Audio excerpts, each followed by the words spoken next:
যেদিন ক্লাসের সবচেয়ে সুন্দরী মেয়েটা সবার সামনে দাঁড়িয়ে কাঁদতে কাঁদতে বলেছিল আমি নাকি তার বুকে হাত দিয়েছিলাম, তাকে নষ্ট করতে চেয়েছিলাম।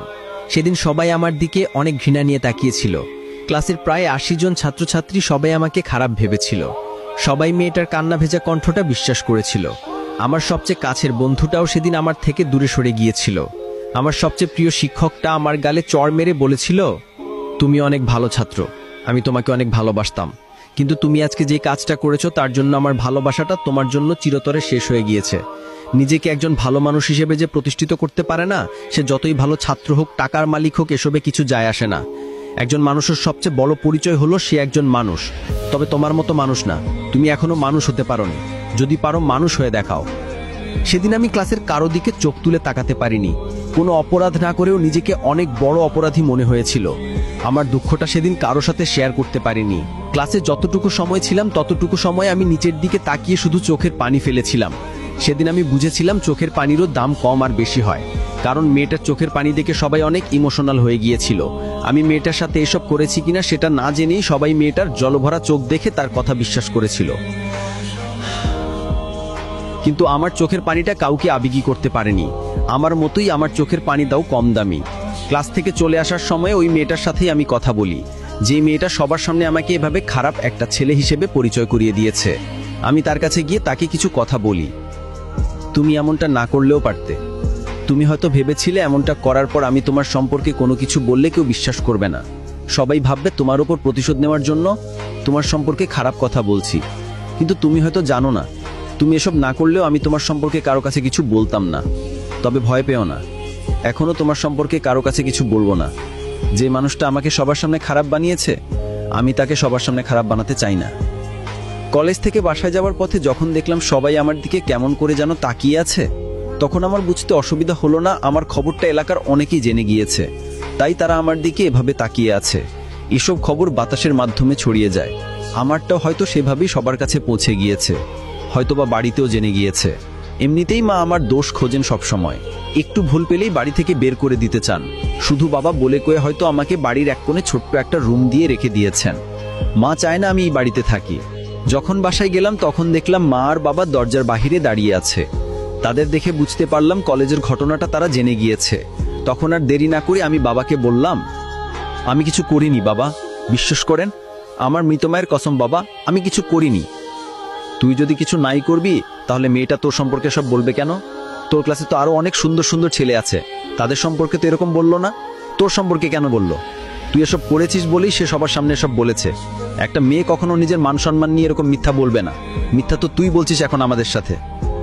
আমার সৎমা যখন কথাগুলো বলল তখন আমি চুপ করে দাঁড়িয়েছিলাম। কি বলবো কিছু বুঝতে পারছিলাম না। তবে এটা বুঝতে পেরেছিলাম, যাই বলি না কেন আমার কথা কেউ এখন বিশ্বাস করবে না। হঠাৎ করেই মা বাবাকে যে কথাগুলো বলল সেই কথাগুলো শোনার জন্য আমি মোটেও প্রস্তুত ছিলাম না। তুমি তোমার ছেলেকে বাড়িতে রাখলে আমি থাকবো না, এই বাড়িতে থাকবো না। আমি কোনো ধর্ষককে এই বাড়িতে রাখতে চাই না। আমার একটা মেয়ে আছে, আমি আছি, আমরা তো আর আপন কেউ না। আমি তো আর আপন মা না, হাবিবাও তো আরও আপন বোন না। সুযোগ পেলে কি না কি করে বসবে কে জানে। তুমি ওকে বাড়ি থেকে বের করে দাও। মা যখন বাবাকে কথাগুলো বলল তখন আমার চোখ দিয়ে অনবরত পানি পড়ছে। আমি ভাবতাম সৎমা হলেও একদিন আমাকে ঠিকই নিজের মায়ের মতো আদর করবে।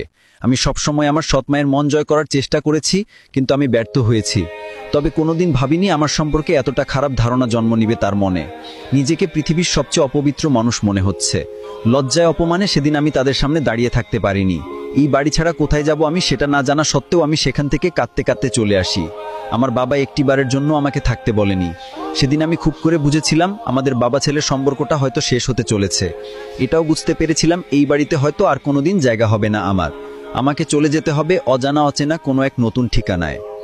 আমার কাছের মানুষগুলো আমাকে বুঝতে পারেনি, ভুল বুঝে দূরে ঠেলে দিয়েছে। এখন একজন মানুষই আছে যে মানুষটা আমার শেষ ভরসা, যে মানুষটাকে আমি অনেক বিশ্বাস করি, অনেক ভালোবাসি। সেই মানুষটাও আমাকে অনেক বিশ্বাস করে, অনেক ভালোবাসে।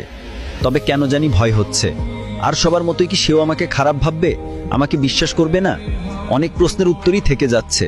তার সাথে দেখা না হওয়া পর্যন্ত এইসব প্রশ্নের উত্তর আমি পাবো জানি, তবু কেন জানি প্রশ্নগুলো নিয়ে ভাবতে ইচ্ছে করছে।